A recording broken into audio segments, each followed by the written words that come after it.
இன்றைக்கி நம்ம பார்க்க போகிறது வந்து ஒரு சூப்பரான சிக்கன் பிரியாணி ரெசிபி தாங்க பார்க்க போகிறோம். நம்ம எப்போதுமே வழக்கமாக பிரியாணி செஞ்சோம்னா நல்லாயிருக்கும். ஆனால் சாப்பிட்டுட்டு என்ன சொல்லுவாங்க, ரெஸ்டாரண்ட்டில் நம்ம அன்றைக்கி சாப்பிட்ட டேஸ்ட்டும் இல்லை, வாசனை இல்லைன்னு ஒரே வார்த்தையில் சொல்லிவிடுவாங்க. அதுக்கு ஒரு முக்கியமான காரணம் வந்து ஒரு குட்டி குட்டி டிப்ஸை ஃபாலோ பண்ணாலே நமக்கு அந்த டேஸ்ட்டும் வாசனையுமே கிடச்சிரும். நீங்களும் நான் சொல்கிற அளவுகளை பயன்படுத்தி நீங்களும் செஞ்சு அசத்தி பாருங்கள். சாப்பிட்டுட்டு மெய் மருந்து போயிடுவாங்க. அந்த அளவுக்கு ஒரு டேஸ்ட்டும் வாசனையும் அல்டிமேட்டாக இருக்குங்க. இப்போ நம்ம இதை எப்படி செய்யலான்னு பார்த்துடலாமா? நான் வந்து 1 கிலோ ரைஸ் எடுத்திருக்கேன். அதுக்கு வந்து 1.25 கிலோ சிக்கன் சேர்க்க போகிறேன். அதுக்கு ஒரு அகலமான பாத்திரம் எடுத்துக்கலாம். இதில் வந்து நான் ஒரு 200 ml எண்ணெய் ஊற்றிருக்கேன். நான் வந்து சன்ஃப்ளவர் ஆயில் தான் எடுத்துருக்கிறேன். நீங்கள் கடலெண்ணெய் கூட யூஸ் பண்ணிக்கலாம். இப்போ எண்ணெய் காஞ்சதுக்கப்புறமா ஹோல் கரம் மசாலா சேர்த்துக்கலாம். பட்டை, லவங்கம், நட்சத்திர சோம்பு, ஏலக்காய், கொஞ்சமாக பிரிஞ்சி இலை இதெல்லாமே சேர்த்து நல்லா பொரிய விடுங்க. பொரிஞ்சதுக்கப்புறமா ஒரு 1/2 கிலோ பெரிய வெங்காயத்தை நறுக்கி வச்சுருக்குறேங்க. அதையும் சேர்த்துக்கலாம். நம்ம வந்து எப்போவுமே ரைஸுக்கு வந்து 1 கிலோ அரிசினா 1.25 கிலோ சிக்கன் எடுத்து அதில் ஆட் பண்ணும்போது ரொம்பவே டேஸ்ட்டாக இருக்குங்க பிரியாணி. இப்போ 1/2 கிலோ வெங்காயம் சேர்த்தோம் இல்லையா, அது வந்து நல்லா வதங்கி பொன்னிறமாக வரட்டும். வெங்காயம் வந்து நல்லா பொன்னிறமாக வதங்கிறதுனால பிரியாணியோட டேஸ்ட்டும் நல்லாயிருக்கும். அதே சமயம் பிரியாணி வந்து நைட்டு ரொம்ப நேரம் ஆனால் கூட கெட்டு போகாது, அந்தளவுக்கு நல்லா இருக்குங்க. இப்போ இன்னொரு டிப்ஸ் வந்து 100 கிராம் இஞ்சி எடுத்துக்கோங்க, 50 கிராம் பூண்டு சேர்த்துக்கோங்க. இஞ்சியோடைய அளவு அதிகமாக இருக்கும், பூண்டு வந்து பாதி தான் சேர்க்கணும். இதுவும் ஒரு டிப்ஸு தாங்க.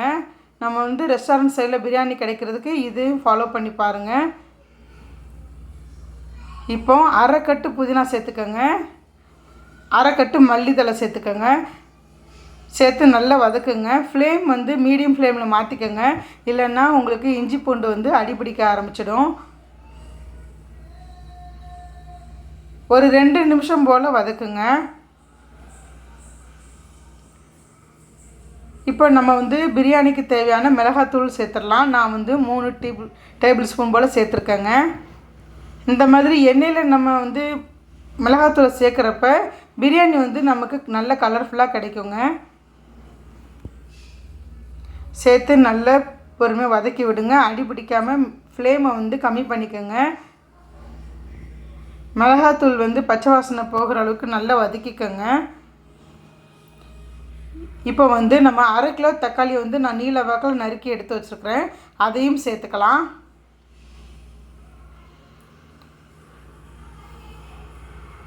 தக்காளி வந்து நல்லா குழஞ்சி வெந்து வரட்டுங்க. தக்காளி வந்து வேகாமல் இருந்துச்சுன்னா பிரியாணி கொஞ்சம் சீக்கிரமாக கெட்டு போயிடும், ஈவினிங்குள்ளேயே கெட்டு போயிடும். அதனால் தக்காளியுமே நல்லா குழஞ்சி வெந்து வரட்டும். இப்போ கொஞ்சமாக உப்பு சேர்த்துக்கலாம். இப்போ தக்காளி கொஞ்சம் சீக்கிரமாகவே நமக்கு வதங்கி கிடச்சிடுங்க.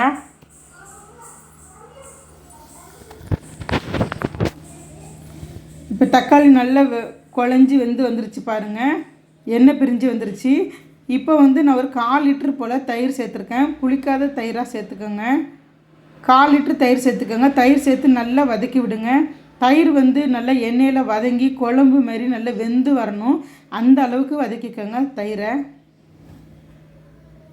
கூடவே இப்போ ஒரு 5 பச்சை மிளகாய் சேர்த்துக்கலாம். இது வந்து பிரியாணிக்கு நல்ல டேஸ்ட்டும் வாசனையும் கொடுக்கும்.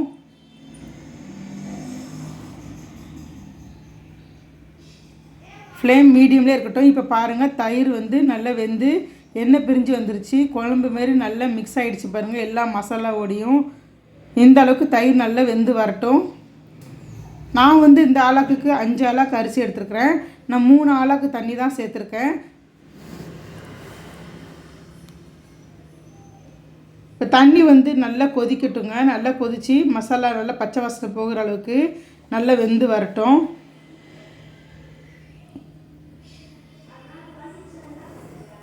தண்ணி நல்லா கொதிச்சிருச்சு. இப்போ நம்ம போட்டிருக்கிற வெங்காயம் தக்காளி எல்லாமே நல்லாவே குக் ஆகிட்டுருக்கோம். இப்போது இந்த டைமில் நான் வந்து 1.25 கிலோ சிக்கனை நல்லா கழுவி வச்சுருக்கிறேன், அதையுமே சேர்த்துக்கலாம். சேர்த்து நல்லா கலந்து விடுங்க. இப்போ சிக்கன் வேகிறப்ப சிக்கன்லேருந்து கொஞ்சம் தண்ணி விடும். நமக்கு வந்து இந்த தண்ணி வந்து கரெக்டாக தான் இருக்கும், கம்மியாக இருக்கும்னு நீங்கள் நினைக்காதீங்க. நான் லாஸ்ட்டில் பாருங்கள் அது எந்த அளவுக்கு கரெக்டாக வந்திருக்குன்னு நீங்களே பாருங்கள். இப்போ ஒரு மூடி வச்சுருங்க. அது ஒரு பக்கம் வெந்துட்டுருக்கட்டும். இன்னொரு சைடில் ஒரு 3 லிட்டர் தண்ணி வந்து ஒரு அகலமான பாத்திரத்தில் எடுத்துக்கோங்க. கொஞ்சமாக உப்பு சேர்த்து நல்லா கொதிக்க விடுங்க. தண்ணி கொதிக்கிறப்ப நான் வந்து 1 கிலோ அரிசியை வந்து ஊற வச்சுருந்தேன் அரை மணி நேரமாக. அதை இதில் சேர்த்துக்கலாங்க. சேர்த்து ஒரு 2 நிமிஷம் போல் அது கொஞ்சம் நேரம் வேகட்டுங்க. 2 நிமிஷத்துக்கு மேலே வச்சிடாதீங்க, போதும் 2 நிமிஷம் மட்டும் போதும். இந்த மாதிரி நம்ம சுடுதண்ணியில் போட்டு இந்த ரைஸை வந்து கொஞ்சம் நேரம் வேக விட்டு 2 நிமிஷம் எடுக்கிறதுனால பிரியாணி வந்து ஒன்றோட ஒன்று ஒட்டாமல் பலன்னு உதிராக இருக்குங்க. இதுவும் ஒரு டிப்ஸு தான்.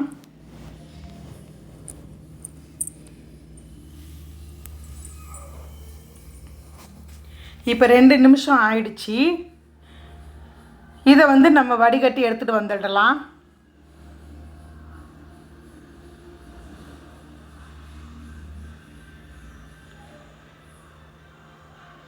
இப்போ நம்ம வேக வச்சுருக்கிற சிக்கனை பார்க்கலாம்.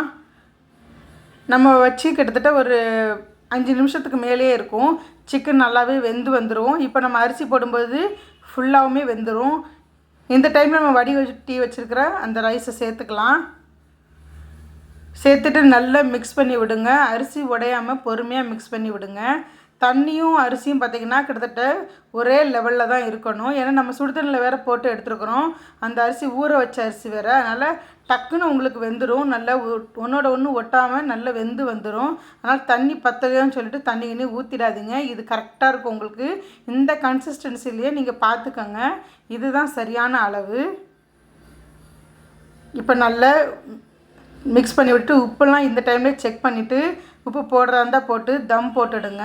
நம்ம வடிகட்டி வச்சுருந்தோம் இல்லையா, அந்த சுடுதண்ணியவே நான் எடுத்து அந்த ஸ்டவ் மேலே வச்சுட்டேன். ஸ்டவ்வை வந்து கிட்டத்தட்ட ஒரு 15 நிமிஷம் நான் சிம்மில் வச்சு ஃபுல் சிம்மில் வச்சு நான் எடுத்து ஓப்பன் பண்ணி பாருங்கள். எந்த அளவுக்கு பிரியாணி வந்திருக்குதுன்னு பாருங்கள். ஒன்றோட ஒன்று ஒட்டாமல் அப்படியே ஹோட்டலில் கிடைக்கிற மாதிரி உதிராக வந்திருக்கு பாருங்கள். கறி கூட கொஞ்சம் கூட குழஞ்சி போகலை, அவ்வளோ சூப்பராக நல்லா வந்திருக்குது பாருங்கள். நீங்களும் இதேமாரி இந்த குட்டி குட்டி டிப்ஸை ஃபாலோ பண்ணி நீங்களும் செஞ்சு பாருங்கள். இந்த அளவுக்கு உங்களுக்கு நல்ல அவுட்புட் வரும் பாருங்கள்.